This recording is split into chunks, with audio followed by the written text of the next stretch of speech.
nó cứ yo ua cho họ viết thì ua cái blong nó nè nhất tới chơi mi cả nó chỉ muốn blong tới chỉ bé oli nó chỉ những cái dạng cái blong nó tới chơi blong là thiếu họ ý chỉ mỗi cái họ chỉ mỗi ít phao cái bùa họ bé chỉ mỗi ít phao cái nhu chỉ họ bao chỉ mỗi ít phao xé cái nè xé cái xin bùa là tao ý dạng đó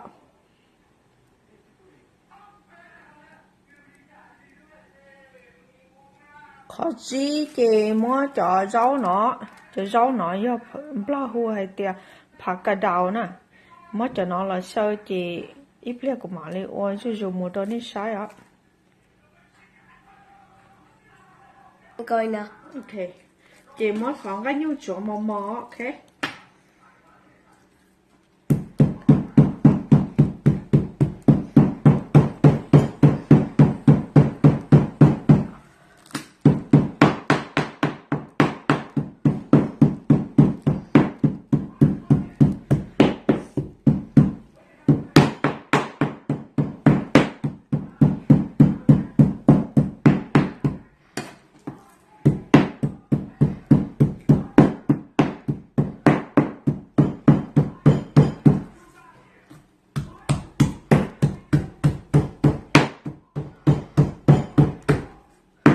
Mommy. Wait, never mind. I'll tell you later.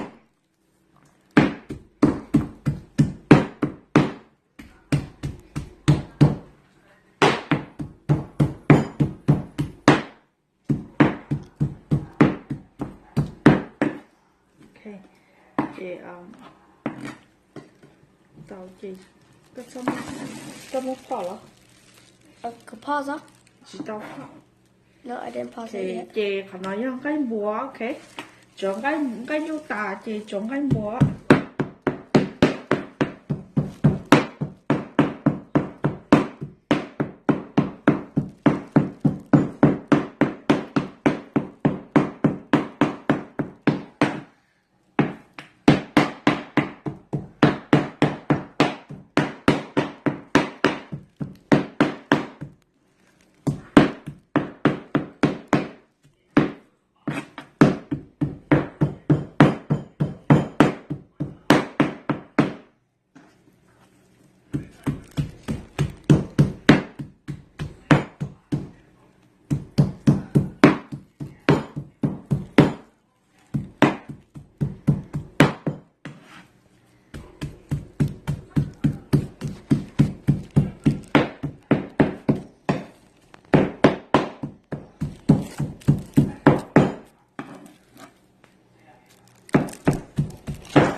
tao cái bùa là ok chị thì nó chị cho xía ok cho xía còn một món nữa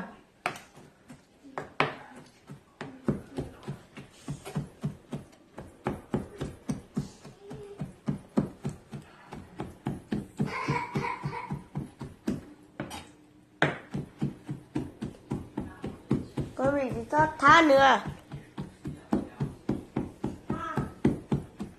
Sorry, da. Có tí thật tồn nữa.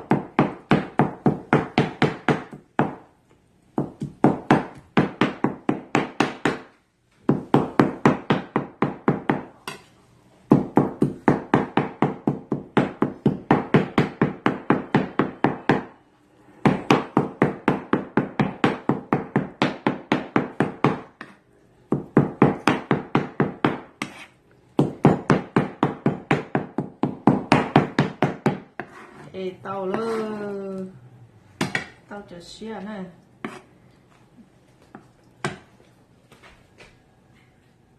ok chị thế nó chị sống cho rau yên nó cho phá cả đầu cái tá của kia này thì sống có một món sợ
chị Cái giấy rồi.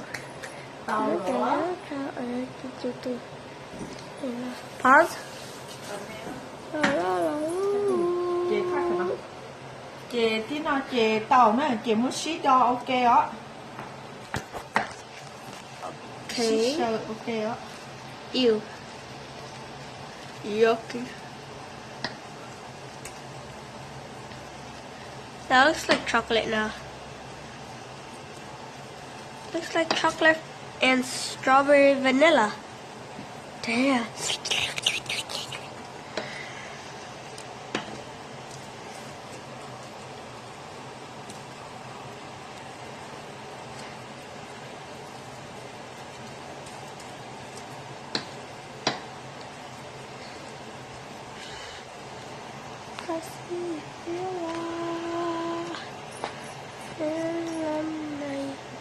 lấy nó áo cá đòn thì xí sơ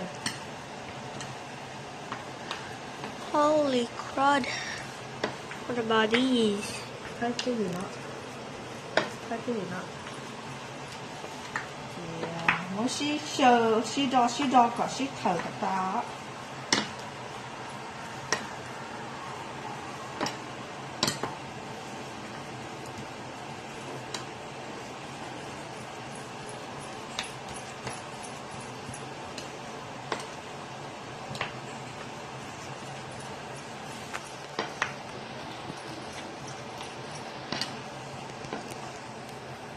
thì chị Nút nồi lên. đầu nè dạ chị khai nó chứ chị thế nào chị mới cho nó không đâu nè Okay.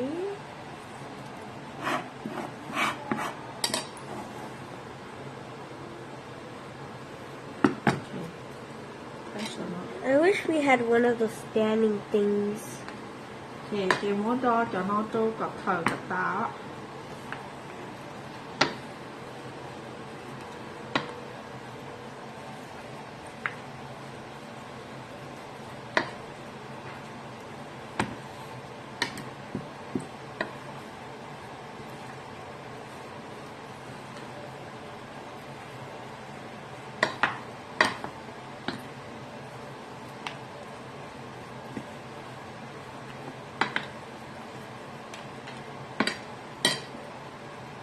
cho hay nào cho gió phải cái đầu nữa nè nhất thì cái nhẹ ý hàng chị có tròn lên tàu nhưng cái chỉ cho nhẹ ý chị có sáu tròn lên tàu xíu ok nhớ đi được cái nhẹ sao cho nó này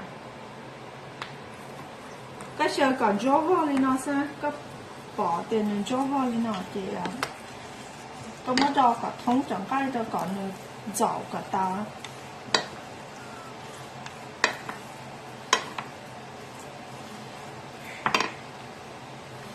thì chị tinh tổ thì gì cả Okay. thì muốn chị là đó This is salt, just in English, okay?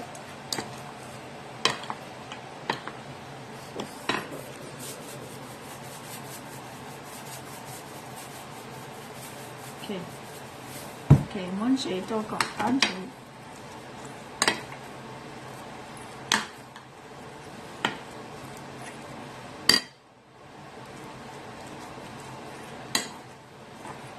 ok kìa cái này còn được không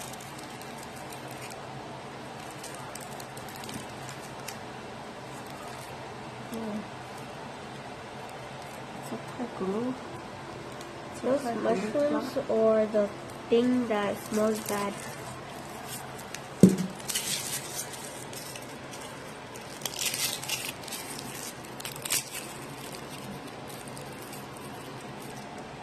thay được sẽ tính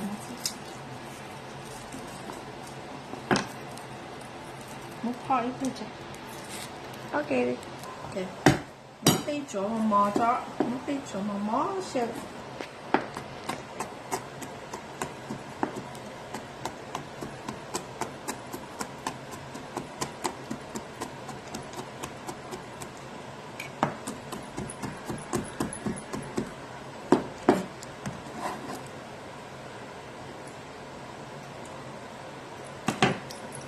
chị muốn cho đó.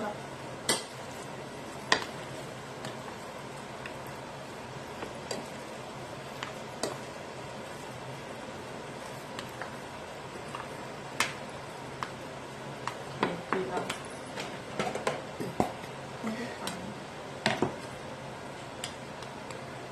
tàu với chị thấy nào, chị có muốn cho hồ lúa tài đi nó.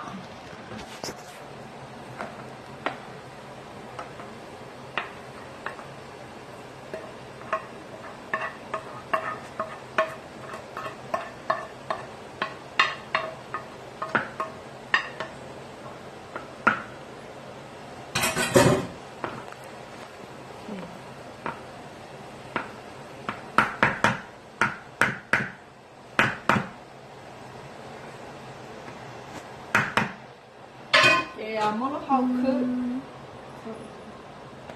Ok.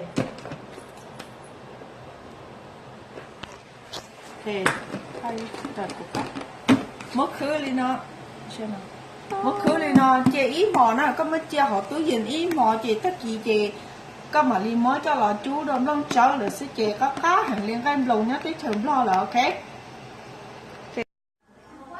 Là đi chú là nó chú cái lồng đó.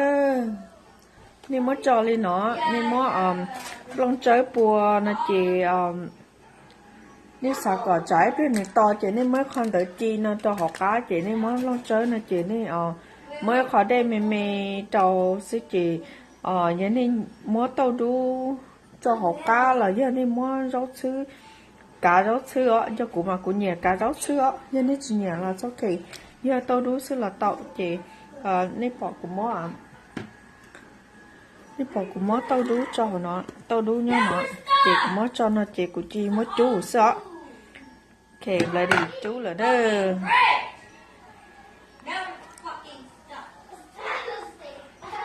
nó chị là mó chú là nó khư lông